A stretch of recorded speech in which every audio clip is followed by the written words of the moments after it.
Lord Krishna is the essence of the Bhagwad Gita itself. He discoursed his knowledge to Arjuna in the form of a song in just merely a few minutes. Lord Krishna wasn't just reciting it, he was singing the whole Bhagwad Gita in that small amount of time. Sri Krishna discoursed the knowledge of Gita, in which Sri Krishna explained the secret of karma, inaction, soul cycles to various bodies by action, disposal of material bodies repeatedly, the mystery of birth and death, how to attain salvation, hermit performing sacrifice, his abode, enormous forms, the gods, and Lord Brahma. The Bhagavad Gita, often known as the Song of the God, is one of the most revered and well-known Hindu holy writings. It has been referenced for centuries by authors, scientists, poets, theologians, and philosophers, among others, and is frequently used as an introduction to Hinduism for Westerners. The famous Indian epic Mahabharata initially contained the Bhagwad Gita.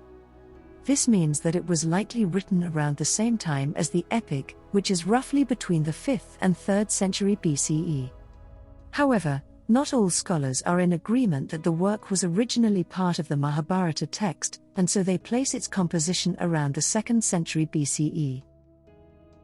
The Gita is a conversation between the god Krishna, who is acting as his charioteer, and the warrior prince Arjuna during the battle of Kurukshetra, which was fought between the Pandavas and the Kauravas, in essence, Arjuna's family against Prince Duryodhana and his family. As they are both far from the battleground, the Kauravan counsellor Sanjaya speaks these words to his blind king Dhritarashtra. This is because Sanjaya has been given mystical sight by Lord Krishna, enabling him to observe and report the battle to the king. The Pandavas and Kauravas are related, and both sides are engaged in a civil war to determine which side will rule supreme. Therefore, when Arjuna sees all of his old friends and allies on the opposite side, he loses his heart and declines to participate in a war that would result in their deaths as well as the deaths of many others.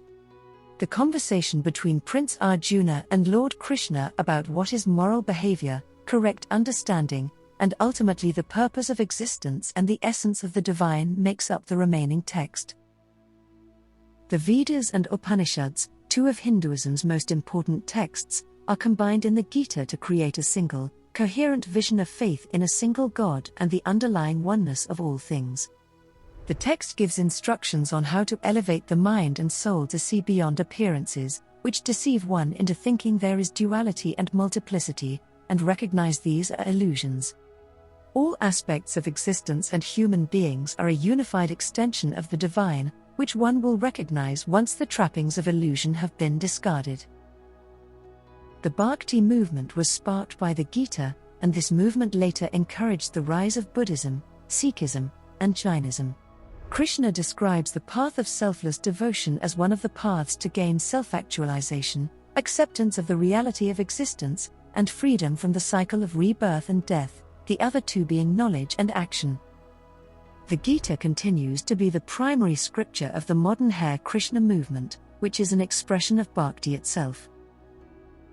Various facets of Hinduism are touched within the Gita, Arjuna's desperation, and ultimate knowledge of truth, but the concept of religious duties and the cosmos in which each individual must carry out their unique mission on earth are at its core. Arjuna is convinced by Krishna that he is a warrior and that he must take up arms and fight, but Arjuna is unconvinced by this, because all he can think about are his friends and family who would soon perish.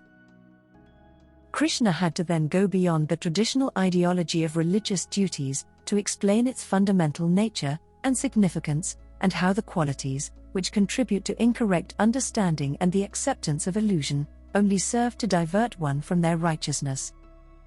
The Gita is much more than merely a scripture about the value of righteousness. In the 18 chapters, Krishna uses his speech to explain the nature of the divine love, how people should behave, and how the cosmos is structured.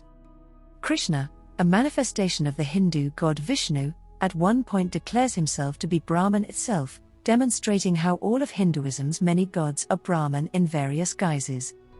Krishna also talks about the caste system, which frees each person to follow their religious duties without interference. There are 4 castes. Brahmana caste is the highest caste, includes academics, teachers, and priests. Kshatriya caste includes warriors, police, guardians, and protectors. Vaishya caste has farmers, clerks, bankers, and traders. Shudra caste is the lowest caste, including laborers, servants, and unskilled workers. The caste system is described as being accessible to all in the Gita. As a result of an unfinished task from a previous life, one was born into a particular caste and has to deal with that karma in this lifetime. Regardless of the social status someone might be born into, everyone whose religious duty it is to educate should pursue being a teacher even if they were born into the Shudra caste. If you like the content, please subscribe to our channel.